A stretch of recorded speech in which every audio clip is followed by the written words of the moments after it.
बिस्मिल्लाहिर्रहमानिर्रहीम। अस्सलाम वालेकुम। जी बच्चों, क्या हाल है जी।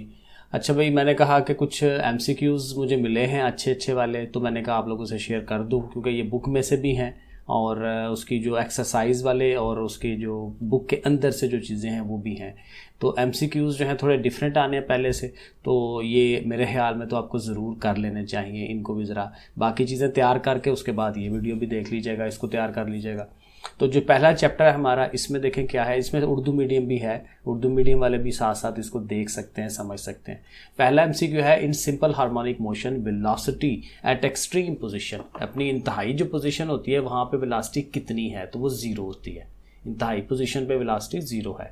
Right the SI unit of frequency. Frequency की यूनिट बतानी है और वो क्या है, हर्ट्ज। ठीक है जी, डी वाला ऑप्शन।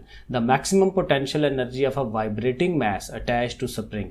कहते हैं स्प्रिंग के साथ कोई बॉडी अटैच किया हुआ है तो उसकी जो ज़्यादा से ज़्यादा पोटेंशियल एनर्जी की कहाँ पे होती है, तो वो एक्सट्रीम पोजीशन पे है, इंतहाई पे, क्योंकि वहाँ पे काइनेटिक ख़त्म हो जाती है उसकी, तो सारी पोटेंशियल हो जाती है। When a body attach with the spring has no displacement. Spring के साथ चीज़ अटैच की हुई है लेकिन उसका डिस्प्लेसमेंट नहीं है, यानी हम उसको कहीं दूर भेज नहीं रहे, वहीं का वहीं है। From its mean position, this position of the body is known as equilibrium position. ठीक है ना, वो इक्विलिब्रियम है, तवाज़न की हालत में है, अभी हमने उसको छेड़ा नहीं है। ठीक है, तो जब उसको हम दूर लेके जाएंगे तो डिस्प्लेसमेंट होगा ना। ठीक है, तो इसलिए वो इक्विलिब्रियम की पोजीशन पे होगी। पांचवा देखें, force applied on a body attached with spring is directly proportional to. अब अगेन स्प्रिंग वाला बॉडी है लेकिन हम उस पर क्या कर रहे हैं, फोर्स लगा रहे हैं। तो फोर्स लगाने से क्या होगा, जितनी ज़्यादा फोर्स लगाएंगे उतना ही ज़्यादा डिस्प्लेसमेंट प्रोड्यूस होगा। ठीक है, तो जितना फोर्स लग रही है उतना ही फासला जो है बनेगा, जितनी ज़ोर से आप धिक्का लगाएंगे उतनी वो दूर जाएगी। सिंपल सी बात है, डिस्प्लेसमेंट ज़्यादा हो जाएगा, डायरेक्टली प्रोपोर्शनल होगा किसके, डिस्प्लेसमेंट के। वरना स्प्रिंग इज स्ट्रेच्ड। स्प्रिंग को जब आप खींचते हैं, स्ट्रेच करते हैं एंड देन रिलीज और फिर छोड़ते हैं, it move toward the main position. Main की तरफ ही आना है उसने, मेन अपनी जो पहली वाली हालत है उसकी तरफ आना है। लेकिन किस वजह से आता है, रिस्टोरिंग फोर्स। क्योंकि रिस्टोरिंग फोर्स जो है, जो फोर्स लग रही है उसके अगेंस्ट होती है, क्योंकि इसने कहना है कि भाई वापस आओ, जहां पे हो वहीं पे वापस आओ। रिस्टोर करना होता है उसने। रिस्टोर का मतलब यही है इंग्लिश में। In simple harmonic motion velocity of the object is maximum. कहते हैं वेलोसिटी कहाँ पे ज़्यादा से ज़्यादा होगी, तो उसकी जो मेन पोजीशन होती है, दरमियान वाली। जैसे पेंडुलम है ना, तो पेंडुलम की जहाँ पे वो पहले से रुका होता है वो वाली जगह, जब वो हरकत करता करता उस जगह पे आता है तो वो ज़ाहिर है उसकी मेन पोजीशन है, तो वहाँ वो ज़्यादा से ज़्यादा उसकी वेलोसिटी होती है। ठीक है, फिर ज़ाहिर है जब उसने ऊपर की तरफ चढ़ना है तो उसकी कम होती जाती है, फिर जब वापस आता है तो अपनी दरमियान वाली हालत में पहुँचता है तो फिर वो ज़्यादा हो जाती है, हाईएस्ट हो जाती है। तो जो मेन पोजीशन है, दरमियानी पोजीशन, वहाँ पे वेलोसिटी क्या होगी, ज़्यादा से ज़्यादा होगी। नंबर 8 है the unit of time period. Time period का यूनिट क्या चीज़ है, ज़ाहिर है टाइम पीरियड टाइम है, टाइम इन्वॉल्व हो रहा है ना, तो सेकंड होगा, सिंपल सी बात है। Number 9, in mass spring system, फिर ये स्प्रिंग और मैस वाले उसमें आ गया। When mass M reaches at mean position, अब जब वो मेन पोजीशन पे आता है, the magnitude of restoring force, तो उस वक्त रिस्टोरिंग फोर्स कितनी होती है, 0 होती है। क्यों, सिंपल सी बात है, रिस्टोरिंग ने क्या कहना होता है, उसने कहना होता है चलो भाई अपनी पहली वाली पोजीशन पे आओ, तो पहली वाली पोजीशन पे तो आ गए, तो वहाँ पे फिर कहेगा भाई ओके हो गया, तो जब ओके हो गया तो वो खुद 0 हो जाएगी। लेकिन जो फिर वो दूर जाएगा उससे, फिर रिस्टोरिंग फोर्स बढ़ती चली जाती है। ठीक है, तो वो मेन पोजीशन पे रिस्टोरिंग फोर्स 0 है। The main category of wave, wave की कितनी कैटेगरी हैं, कितनी उसकी इकसाम है, तो 2 हैं भाई, ये तो सिंपल सा है। Which wave do not require medium for the propagation. कौन सी वेव्स हैं जिनको किसी मीडियम की ज़रूरत नहीं होती, हवा पानी इस तरह की किसी चीज़ की ज़रूरत नहीं है आगे जाने के लिए, तो ये क्या है, इलेक्ट्रोमैग्नेटिक वेव्स। ठीक है जी, electromagnetic waves. The broadcasting of radio and television programme is made possible, यानी तो रेडियो और टीवी की जो नशरियात हैं वो हम किस तरह से आगे भेजते हैं, तो ये वेव्स के जरिए, क्योंकि ये इनके एंटीना लगाए जाते थे। अब तो ज़ाहिर है वो केबल आ गई ना, तो पहले एंटीना था, तो एंटीना तो वेव्स को कंट्रोल करता था, वेव्स के जरिए आता था। ठीक है, the motion of card pieces on the water surface, यानी पानी की सतह के ऊपर वो जो छोटे छोटे पीस हम गत्ते के या कागज़ के फेंक देते हैं, तो उनकी जो मोशन है about their mean position is known as, तो उसको हम क्या कहेंगे, तो वो वाइब्रेशन होती है, वाइब्रेटरी। ठीक है, जैसे वाइब्रेटरी, क्योंकि वाइब्रेशन से आवाज़ भी पैदा होती है, तो वहाँ पे जो वो पोजीशन है उनकी, कि वो वहीं से ऊपर नीचे होते हैं, तो वाइब्रेटरी मोशन हो जाएगी। The disturbance produced in the water is transferred, उस डिस्टर्बेंस को कैसे आगे भेजते हैं। ठीक है, पानी में कोई भी चीज़ आप डिस्टर्बेंस प्रोड्यूस करते हो तो वो आगे किस तरह से जाती है, तो वो किस तरह जाएगी, परपेंडिकुलर टू द वेव, कि जो भी वेव बन रही है ना उसके अमूदी 90 डिग्री के एंगल के साथ उसने आगे की तरफ जाना है। और फिर कहता है कि टाइम पीरियड किसका उल्ट है, इन्वर्स किसका है, फ्रीक्वेंसी का, कि t is equal to 1/f होता है या f is equal to 1/t होता है, ठीक है, बड़ा t, उसकी बात हो रही है टाइम पीरियड। नंबर 16 है the part of a wave where the particles of medium are lowest, यानी वेव का वो हिस्सा जहाँ पे मीडियम के पार्टिकल सबसे निचली पोजीशन पे हों, मीन पोजीशन से, तो उसे हम क्या कहते हैं, ट्रफ। तो फिर हाईएस्ट पे कौन सा होगा, क्रस्ट, ट्रफ और क्रस्ट, ये हम उसको कहेंगे। How many types of mechanical wave, mechanical wave कितनी किस्म की हैं, 2 हैं। Which are the following method of energy transfer, कौन सा मेथड है जी जिससे एनर्जी ट्रांसफ़र हो जाती है, कंडक्शन है, रेडिएशन है, मोशन ऑफ वेव्स है, तो तीनों ज़रिए से होती है, तो ऑल ऑफ देम वाला ऑप्शन सही होगा। इन अ वैक्यूम, हला के अंदर, all electromagnetic waves have the same speed, कहता है इलेक्ट्रोमैग्नेटिक वेव्स जो होती हैं हला के अंदर उनकी सबकी स्पीड एक जैसी होती है, ये याद रखना है। The number of waves passing through a point in 1 second, 1 second में किसी जगह से कितनी वेव्स गुजरती हैं, तो ये सीधी सीधी डेफिनेशन है फ्रीक्वेंसी की। फ्रीक्वेंसी की अगर आप डेफिनेशन याद की हो तो ये वही है, तो हम क्या देंगे, फ्रीक्वेंसी है। Which wave can not pass through vacuum, हला के अंदर से कौन सी वेव्स नहीं गुजर सकती, तो सीधी सी बात है साउंड वेव, जो हम बोलते हैं और अगले के कान तक जाती है, क्योंकि आवाज़ की जो लहरें हैं उन्होंने कोई मीडियम होगा तो उसके अंदर से जाएंगी, तो वहाँ जाके हला के अंदर जो है वो नहीं होता, वैक्यूम में नहीं है, ऐसा नहीं हो सकता। When water waves enter the region of shallow, their wavelength, कहते हैं शैलो जगह पे जब ये पहुंचते हैं यानी कम गहराई वाली जगह पे, तो उनकी वेवलेंथ कितनी हो जाती है, डिक्रीज हो जाती है, कम हो जाती है, ठीक है, कम गहराई वाली में जाएंगे तो कम हो जाएगा, शैलो जगह पे कम हो जाती है। In ripple tank the troughs of wave appear on white paper is, white paper वो जो है वो ट्रफ जो है वो किस तरह से शो होंगे, डार्क लाइन में। अब ये इंपॉर्टेंट चीज़ है कि ट्रफ जो है किससे शो होते हैं, डार्क लाइन से, तो फिर जो क्रस्ट हैं वो किससे शो होंगे, ब्राइट लाइट से। 24 crust of waves in a ripple tank, ये वही बात आ गई, behave like convex lens and converge the light, कहते हैं कन्वेक्स लेंस की तरह वो बिहेव करते हैं और जो लाइट है उसको कन्वर्ज करते हैं, यानी एक जगह पे मुर्तकिज करते हैं। कौन करते हैं, क्रस्ट, तो क्रस्ट को आपने याद करना है। और फिर the refraction of waves occur due to the change in their, refraction क्यों होती है, किस वजह से होती है, वेव्स की जो स्पीड है उसमें चेंज आने से होती है, तो वेव की स्पीड चेंज होने से रिफ्रैक्शन ऑफ वेव्स होती है। When water waves enter from deep to shallow region, तो डीप से जब शैलो रीजन की तरफ जब वाटर वेव्स आती हैं तो वो क्या हो जाती हैं, नॉर्मल की तरफ बेंड हो जाती हैं, bend toward the normal, normal की तरफ बेंड होती हैं। और नंबर 27 है which of the following is an example of simple harmonic motion, कौन सी एग्जाम्पल है जी, motion of a simple pendulum, बिल्कुल, क्योंकि 2-3 ही हम पढ़ते हैं, सिंपल पेंडुलम है, mass attach to the string है, ठीक है, तो ये 2-3 ही एग्जाम्पल्स होती हैं। तो जब ये आ रहा है ऑप्शन सादा पेंडुलम, ठीक है, सिंपल पेंडुलम, तो फिर वही इसका आंसर होगा SHM का। If the mass of the Bob of a pendulum is increase by a factor of 3, यानी कि मैस को 3 गुना बढ़ा दिया जाए, the period of the pendulum motion will be, तो उसमें पीरियड में क्या फ़र्क पड़ेगा, कोई फ़र्क नहीं, क्योंकि मैस के साथ उसका वो है ही नहीं attachment.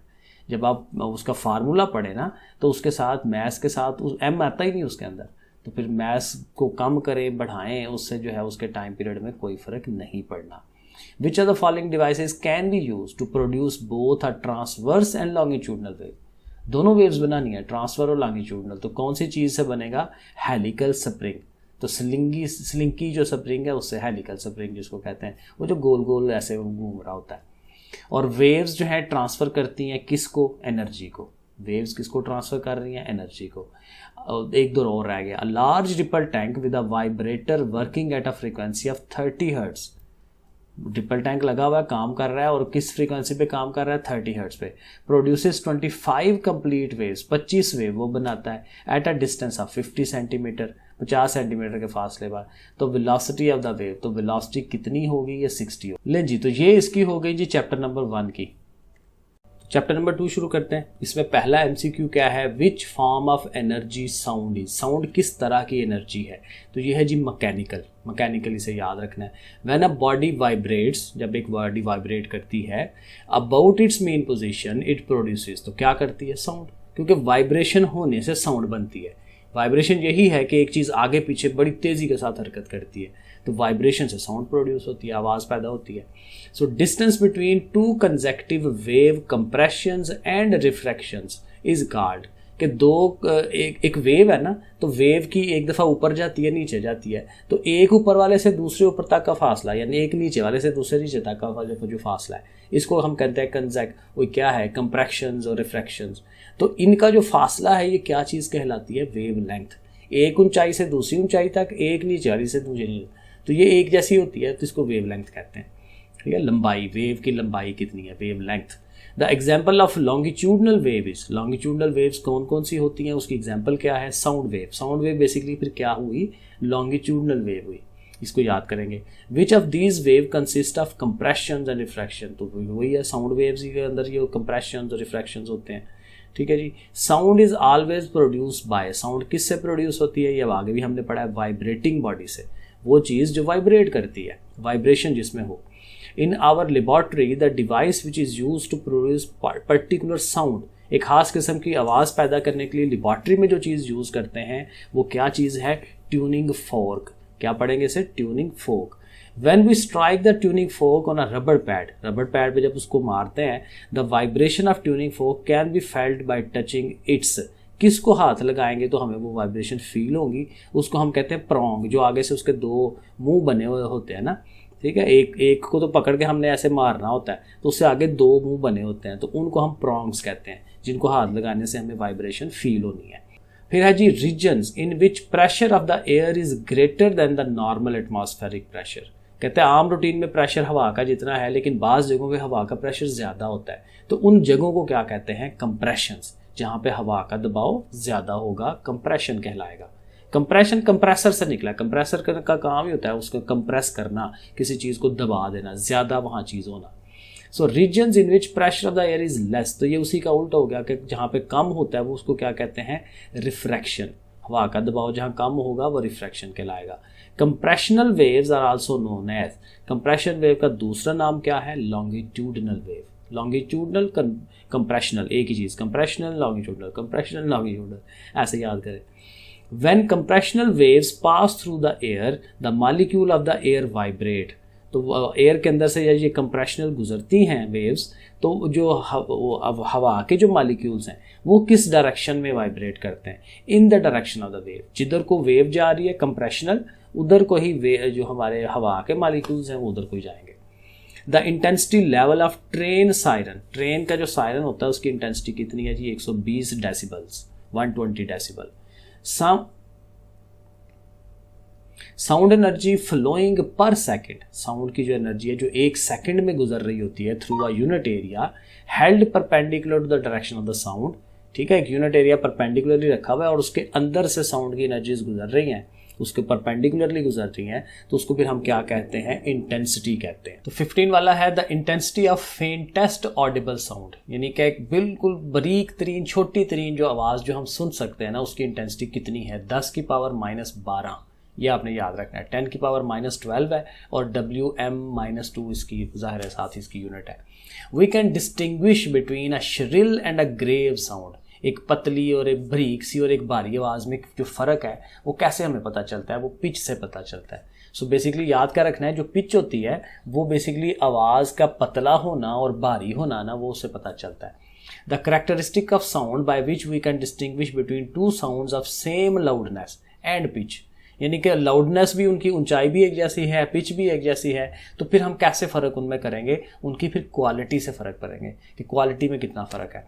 So speed of sound eight 25 degree centigrade in flint glass, तो कहता है ग्लास के अंदर जो स्पीड ऑफ साउंड है वो कितनी होगी जब 25 डिग्री सेंटीग्रेड टेम्परेचर भी हो, तो 3980 मीटर पर सेकेंड, ये हमें याद रखना है।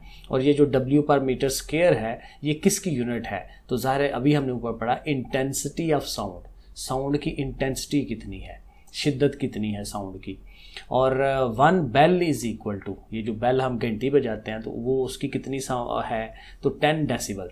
एक बेल किसके बराबर है, 10 डेसिबल, 10 डेसिबल के बराबर है। If the area of the vibrating body is large, ठीक, जैसे जो ड्रम होते हैं बड़े बड़े, ठीक है, तो वाइब्रेटिंग बॉडी का अगर जगह उसकी ज़्यादा है, the sound produce will be loud, तो डेफिनेटली जितना एरिया ज़्यादा होती है उसकी आवाज़ ऊंची होनी है, बुलंद होनी है। A sound appears louder to a person, कहते हैं साउंड जो है आवाज़ ज़्यादा हमें फील होगी कब, जब हमारे जो कान है वो सेंसिटिव होते हैं। ये मेरे साथ भी हुआ है, जब हम वो कानों की मैल निकालते हैं, सफाई करवाते हैं ना, तो उस टाइम कान हसास हुए होते हैं, तो ये जो ट्रैफिक का शोर है ये बहुत ज़्यादा लगता है, तो डॉक्टर कहता है कि आप अंदर जो है ना रुई ठूंस लें थोड़ी देर के लिए, तो ये हसास हो जाते हैं, तो हमें आवाज़ ज़्यादा ऊंची फील होती है। ठीक है जी। Pitch of the sound depend on, pitch किस पे डिपेंड करती है, फ्रीक्वेंसी पे डिपेंड करती है। How does sound travel from its source to you, कि आवाज़ जो है अपने सोर्स से आपके कानों तक किस तरह से आती है, तो ज़ाहिर है हवा के अंदर से होके उसने आना है, तो कहता है by changes in the air pressure, हवा के जो प्रेशर उसको कम ज़्यादा करके वो आप तक पहुँचती है। Astronauts in space use to communicate with each other by radio links, कहते हैं रेडियो लिंक के जरिए एक दूसरे से कम्युनिकेशन करते हैं हवा के अंदर। क्यों करते हैं, जाहिर है कि वो वहाँ पे मीडियम नहीं है ना, वो साउंड को तो मीडियम चाहिए होता है जिसके अंदर से उसने ट्रैवल करना है। सो ये ऑप्शन है, sound waves can not travel in space, space के अंदर से वो गुजर नहीं सकती। The loudness of a sound is most closely related to, कि लाउडनेस जो है उसको किसके साथ हम अटैच करेंगे, एम्पलीट्यूड के साथ। वेव का एम्पलीट्यूड जितना बड़ा हो जाता है ना, जितनी ऊंचाई जाती है उसकी क्रेस्ट ट्रफ की, तो वो उसके साथ अटैच है लाउडनेस के साथ। For a normal person Audible frequency range, यानी सुनने की जो रेंज है एक आम बंदे की, वो 20 हर्ट्ज से 20 किलो हर्ट्ज तक है। ठीक है, 20 हर्ट्ज से लेके 20 किलो हर्ट्ज तक। और 28 है when the frequency of sound wave is increase, जब आप फ्रीक्वेंसी बढ़ाते हैं तो क्या होगा, इनमें से कौन सी चीज़ डिक्रीज होगी, तो डिक्रीज उसका फिर क्या होना है 1 और 2, यानी वेवलेंथ और टाइम पीरियड, क्योंकि टाइम पीरियड तो फ्रीक्वेंसी के उल्ट है, तो वेवलेंथ जो है लैम्डा वो भी उसके इन्वर्सली आता है, तो फिर ये दोनों क्या हो जाएंगे, डिक्रीज हो जाएंगे। 1 और 2 ने डिक्रीज हो जाना है, वेवलेंथ ने और पीरियड ने डिक्रीज। कब डिक्रीज होना है, जब फ्रीक्वेंसी बढ़ जाती है, ये याद रखना है। और फिर स्पीड ऑफ साउंड, साउंड की जो स्पीड है 0 डिग्री सेंटीग्रेड पे कितनी है, 331 मीटर पर सेकेंड। ये नॉर्मल इंफॉर्मेशन की बातें हैं। In general the speed of sound is greater in, sound की स्पीड सबसे ज़्यादा कहाँ होती है, सॉलिड में। ये मैं अपनी 6th क्लास को भी ये चीज़ पढ़ाई थी मैंने साइंस में पढ़ाता हूँ अपनी 6th क्लास को। और 31 है, speed of sound is 320 metre per second, the distance covered in a time of 1.5 second. तो 1.5 में कितना होगा, 1 एक पूरा है सेकंड और एक आधा है, तो आपने 320 को आधा कर लेना है, तो ये कितना बन जाता है 160 और 320 कितने हो गए 480, तो 480 आ जाएगा आपका। Calculate the frequency of sound wave of speed 340 metre per second and wavelength of 0.5 metre per. तो फ्रीक्वेंसी कैसे कैलकुलेट करनी है, कि वेव की जो स्पीड है उसको आपने वेव लेंथ से डिवाइड करा देना, तो दोनों को डिवाइड कराएंगे तो ये 680 जो है हमारे पास आंसर आ जाएगा। What will be the speed of sound having frequency 680 और वेव लेंथ 0.5। अब यहाँ उल्ट है, यहाँ आपने मल्टीप्लाई करवाना है, जब स्पीड ऑफ साउंड कैलकुलेट करनी है तो मल्टीप्लीकेशन है दोनों की, 680 को 0.5 को ज़रब देनी है। स्पीड के लिए ज़रब है, फ्रीक्वेंसी के लिए डिवाइड है, ये याद रखना है। Old people can not here sound even above, यानी 15,000 हर्ट्ज से थोड़ी सी भी ऊपर चले जाए तो जो बूढ़े लोग हैं उनके लिए सुनना मुश्किल हो जाता है।